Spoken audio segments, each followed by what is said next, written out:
নমস্কার বন্ধুরা, আমি রূপা। আজ এসেছি নতুন একটা রেসিপি নিয়ে। মাছের ডিম খেতে কিন্তু আমরা সবাই ভালোবাসি। মাছের ডিম দিয়ে নানা রকম ভাজা, বড়া, পকোড়া তো হয়েই থাকে। আজকে আমি আলু পটল দিয়ে আর মাছের ডিম দিয়ে দুর্দান্ত একটা রেসিপি তোমাদেরকে করে দেখাবো। বাজারে পটল তো সবসময় অ্যাভেলেবেল। কয়েকটা কচি পটল নিয়ে অল্প অল্প করে খোসা রেখে অল্প অল্প করে খোসা ছাড়িয়ে নেব। বেশ লম্বা পটলগুলো নিলে মাঝখান থেকে দু টুকরো করে নেব। পটল খেতে ভালোবাসে কিন্তু বেশি সংখ্যক মানুষই। খুব কম সংখ্যক মানুষই আছে যারা পটল পছন্দ করে না। তাই পটল আর মাছের ডিম দিয়েই এই রান্নাটা আজকে তোমাদেরকে আমি করে দেখাবো। যারা নতুন আসছো আমার চ্যানেলে তাদেরকে রিকোয়েস্ট করছি চ্যানেলটাকে সাবস্ক্রাইব করে পাশে থাকার জন্য। আর পুরনো যারা বন্ধুরা রয়েছো তাদেরকে অনেক অনেক ভালোবাসা। আমি পটলগুলো কেটে নিয়েছি, এবার আলুগুলোকেও কেটে নেব। দেখতেই পাচ্ছ পটলগুলো পাশে রাখা রয়েছে কিভাবে কেটেছি। এবার আলুগুলোকে ছুলে নিয়েছি, আর আলুগুলোকেও বেশ ডুমো ডুমো করে কিন্তু কেটে নেব। আমি এখানে চন্দ্রমুখী আলুর ব্যবহার করেছি। তো আলু আর পটল কাটা কিন্তু আমার সম্পূর্ণ হয়ে গেছে। আমার পরিমাণ অনুযায়ী আমি আলু পটলে ব্যবহার করেছি, তোমরা নিজেদের পরিমাণ অনুযায়ী ব্যবহার করবে। একটা পাত্রে দিয়ে দিয়েছি তেল, পাত্রটাকে ভালো করে গরম করে নিয়েছি। অবশ্যই আমি রান্নাটা কিন্তু সর্ষের তেলে করব। সর্ষের তেলে যে কোনো রান্না কিন্তু খেতে ভীষণই ভালো লাগে। তেলটা গরম হয়ে গেছে, এবার কেটে রাখা পটলগুলোকে লাল লাল করে নুন হলুদ দিয়ে ভেজে নেব।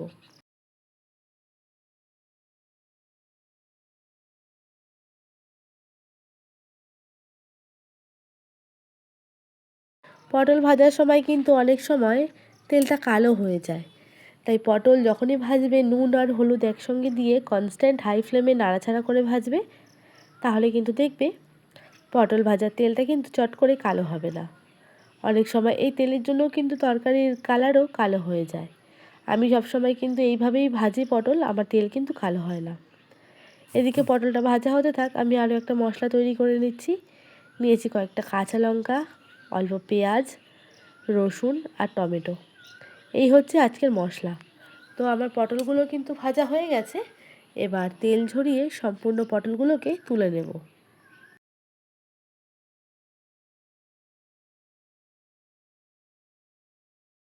এবার পটল ভাজার পরে যে অবশিষ্ট তেলটা ছিল, ওই তেলের মধ্যেই কিন্তু আলুগুলো ভেজে নেব।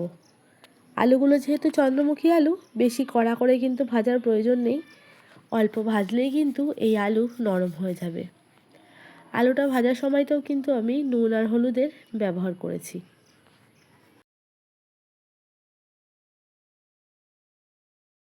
সম্পূর্ণ আলুগুলো কিন্তু বেশ লাল লাল করে ভাজা হয়ে গেছে। আলুগুলোকেও কিন্তু তেল ঝরিয়ে তুলে নিচ্ছি।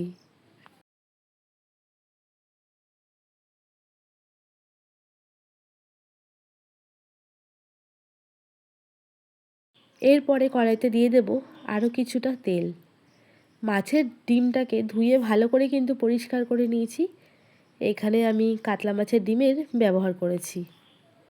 এবার মাছের ডিমটাকে ভালো করে একটু চটকে নিচ্ছি। এর মধ্যে একে একে মশলা দেব।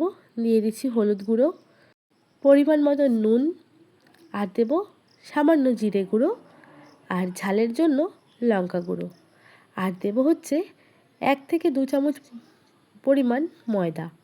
ময়দাটা বাইন্ডিংয়ের কাজ করবে। আপনারা ময়দার পরিবর্তে বেসনও ব্যবহার করতে পারবেন। এরপর সমস্ত উপকরণ সুন্দর করে মাখিয়ে নিয়ে ছোট্ট ছোট্ট বড়ার আকারে ভেজে নেব। মাছের ডিম কিন্তু তেলে দেওয়ার সাথে সাথেই চটপট করে ফাটতে থাকে, তাই একটু সাবধানতা বজায় রেখে বড়াগুলো ছোট্ট ছোট্ট করে ভেজে নেব।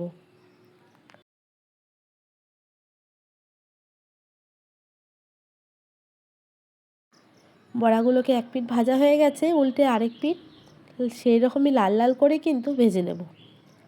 মাছের ডিম দিয়ে এই তরকারি কিন্তু শুধু ভাতের সঙ্গে নয়, রুটি, লুচি কিংবা পরোটার সঙ্গেও খেতে কিন্তু অসাধারণ লাগে। আমাদের বাড়িতে কিন্তু এই বড়ার তরকারি শুধু ভাত দিয়ে নয়, রুটি দিয়েও কিন্তু খেতে সবাই পছন্দ করে। তো মাছের ডিমের বড়াগুলো কিন্তু ভেজে নিয়েছি। বেশি কড়া করে ভাজার কিন্তু একদমই প্রয়োজন নেই। তো সম্পূর্ণ ডিমটা কিন্তু আমার ভাজা হয়ে গেছে। এরপর কড়াইতে যে তেল ছিল তার মধ্যে ফোড়নে দিয়ে দেবো শুকনো লঙ্কা, তেজপাতা আর গোটা জিরে। ফোড়নটাকে সুন্দর করে একটু নাড়াচাড়া করে নেব। ও আর হ্যাঁ, গরম মশলাও কিন্তু দিয়েছি। এরপরে সম্পূর্ণ ফোড়নটাকে একটু নাড়াচাড়া করে নিয়ে সুন্দর একটা গন্ধ বেরিয়ে আসলে দিয়ে দেব মশলা।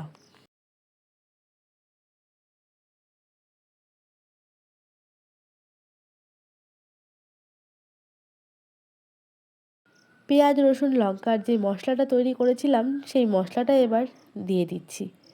আমার তরকারির পরিমাণ অনুযায়ী কিন্তু আমি মশলার এখানে ব্যবহার করেছি। মশলা দিয়ে হাই ফ্লেমে কিন্তু এবার কষাতে হবে। কষানোর সময় আমি এখনও পর্যন্ত জলের ব্যবহার করিনি। এর মধ্যে দিয়ে দিচ্ছি আদা বাটা।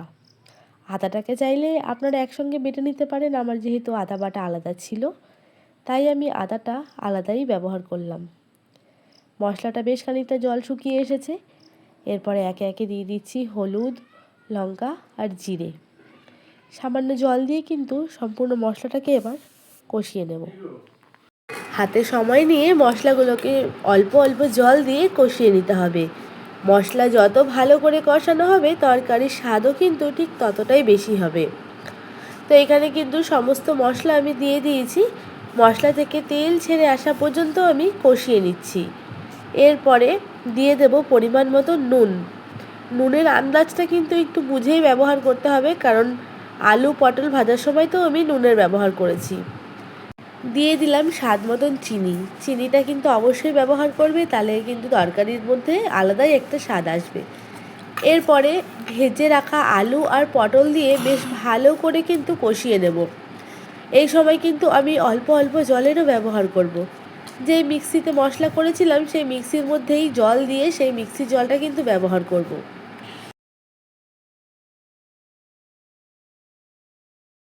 সমস্ত মশলা একসঙ্গে মিশিয়ে এরপর আমি ঢাকনা দিয়ে কিছুক্ষণ কষিয়ে নেব। আবারও ঢাকনা খুলে দিয়েছি।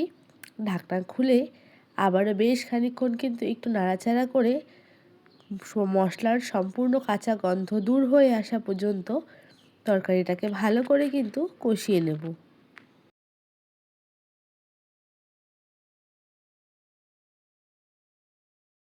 এরপর আলু পটল ভেজে রেখেছিলাম যে গামলায়, সেই গামলার অতিরিক্ত তেলটাও কিন্তু সামান্য জল দিয়ে মিশিয়ে তরকারির মধ্যে ব্যবহার করে নেব। বেশ কিছুক্ষণ ঢাকনা চাপা দিয়ে তরকারিটাকে সম্পূর্ণ ভালো করে কষিয়ে নেব।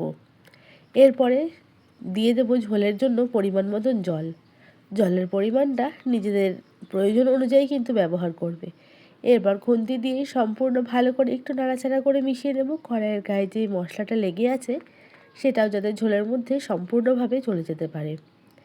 এরপর ফোটা পর্যন্ত অপেক্ষা করব। মাঝখানে একটু ঢাকা দিয়ে দিয়েছিলাম, দেখো পাশ থেকে তেলটাও কিন্তু ছেড়ে এসেছে। এরপরে যে বড়াগুলো ভেজে রেখেছিলাম সেইগুলোও কিন্তু ওপর থেকে একে একে এই ঝোলের মধ্যে দিয়ে দেব। দিয়ে নাড়াচাড়া করার পরে আবারও কিছুক্ষণ ঢাকনা চাপা দিয়ে দেব, যাতে বড়ার ভেতরে সম্পূর্ণ ঝোলগুলো কিন্তু প্রবেশ করতে পারে। এই তরকারিটা কিন্তু গরম ভাতের সঙ্গে অসম্ভব লাগে খেতে। একটু গ্রেভিও রাখতে পারো, কিংবা একটু পাতলা ঝোল করেও কিন্তু এই তরকারিটা খেতে পারো। আমার বাড়িতে যেদিন এই তরকারিটা রান্না হয় এক তরকারি দিয়েই কিন্তু ভাত খাওয়া হয়ে যায়।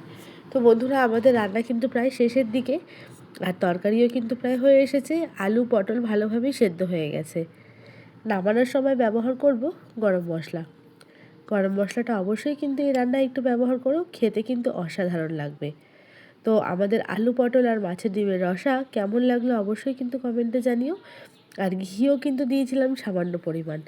তো কেমন লাগলো রেসিপিটা অবশ্যই জানিও। ভালো লাগলে একটা লাইক কমেন্ট আর শেয়ার করে দিও।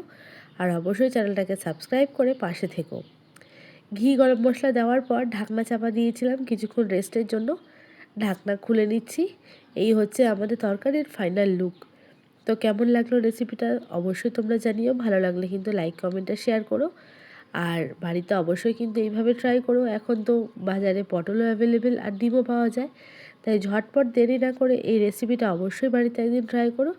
আর কেমন লেগেছে রেসিপিটা কমেন্টে জানাতে কিন্তু একদমই ভুলবে না। সবাই ভালো থেকো, সুস্থ থেকো। দেখা হবে তোমাদের সঙ্গে কোনো ব্লগ ভিডিও কিংবা রেসিপি ভিডিওতে।